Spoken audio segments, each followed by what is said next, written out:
अस्सलाम वालेकुम जी, जल्दी जल्दी बताऊंगी। अच्छा, हामला खवातीन के अंदर जो खून की कमी होती है उसके ऊपर मुझे किसी ने कहा है कि प्लीज मैं बात करूं, तो मैं बताऊंगी कि जी आयरन डेफिशिएंसी एनीमिया होता है। इसको बोलते हैं कि आयरन की कमी होना, जिसकी वजह से खून के अंदर जो लाल जर्रात होते हैं वो कम हो जाते हैं, और जिसमें कि फिर वो सांस का प्रॉब्लम भी बन जाता है। बहुत सारे मुख्तलिफ प्रॉब्लम्स जो हमला खवातीन है उनके दिल की धड़कन तेज हो जाती है, सांस तेज हो जाता है।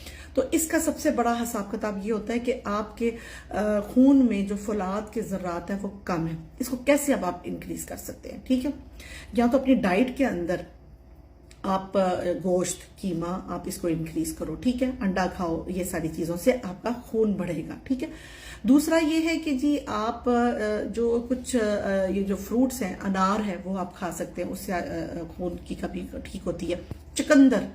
चुकंदर का जूस आपने बनाकर पीना है। तो उसको ये होता है कि चुकंदर को काट के आप उसके अंदर जो ब्लेंडर होता है उसके अंदर डालें, उसमें थोड़ी सी चीनी डालें और हल्का सा नमक डालें, उसका बहुत अच्छा जूस बनता है। वो सबसे ज्यादा जल्दी जो है वो खून की कमी को ठीक करता है। उसके अलावा गोलियां क्या खा सकते हैं? ठीक है, आयरन की गोलियां, ऑब्वियसली आयरन की गोलियां, फेरस सल्फेट 190 मिलीग्राम, एक गोली सुबह एक गोली शाम।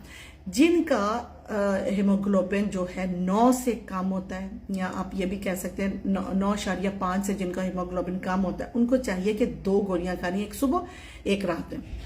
उसके बाद 6 हफ्तों के बाद अपना सीपीसी का टेस्ट हीमोग्लोबिन चेक करने के लिए दोबारा कराना है। हाँ, इसके साथ साथ फॉलिक एसिड 1 मिलीग्राम की गोली रोजाना खाते रहनी है। ये भी बेटर करता है, जो अनीमिया है, जो खून की कमी को ज्यादा करने के लिए फॉलिक एसिड भी मदद करता है। अच्छा, अब काफी सारी पेशेंट्स हैं वो कहती हैं कि जी हम आयरन नहीं खा सकते, और कई वो ध्यान से नहीं खाती हैं। जब नहीं खा रही होती हैं तो फिर उनको वो खातिर ख्वाह नतीजा नहीं मिलता जो कि आना चाहिए। अब ऐसे में क्या है कि जो वो नहीं खा सकती हैं, वो खाती है तो उल्टी होती है या उनको कोई मसला होता है, वो वेन के जरिए इंजेक्शन लगवा सकते हैं। आयरन सुक्रोज होता है, लेकिन ये खुदा का वास्ता घर बैठकर नहीं, खुद नहीं है इंजेक्शन लगाने। इसको एक छोटी बॉटल होती है नॉर्मल सलाइन की, उसके अंदर मिक्स करके इनकी कम से कम 4 डोज, 2 इंजेक्शन एक दिन में लगाना होता है। फिर उसके बाद एक दिन छोड़कर एक इंजेक्शन दोबारा इस तरह से लगाना पड़ता है जब तक के हीमोग्लोबिन 11 के करीब या 10 के करीब ना हो जाए। ठीक है, तो ये तो हो गया जी आयरन डेफिशिएंसी अनीमिया का। ठीक है, इसके अलावा औरत क्या ले सकती है जी? कैल्शियम ले सकती है। 600 मिलीग्राम की एक गोली रोजाना खानी होती है, कैल्शियम कार्बोनेट के नाम से होती है। और उसके अलावा विटामिन D3 की एक गोली 1000 इंटरनेशनल यूनिट के हिसाब से आती है, और वो भी एक गोली रोजाना खा सकते हैं। आज तो सब कुछ फ्री बता दिया मैंने, तो प्लीज ज्यादा लाइक करो, ज्यादा फॉलो करो, औरों को भी बताओ मेरे चैनल का। Thank you.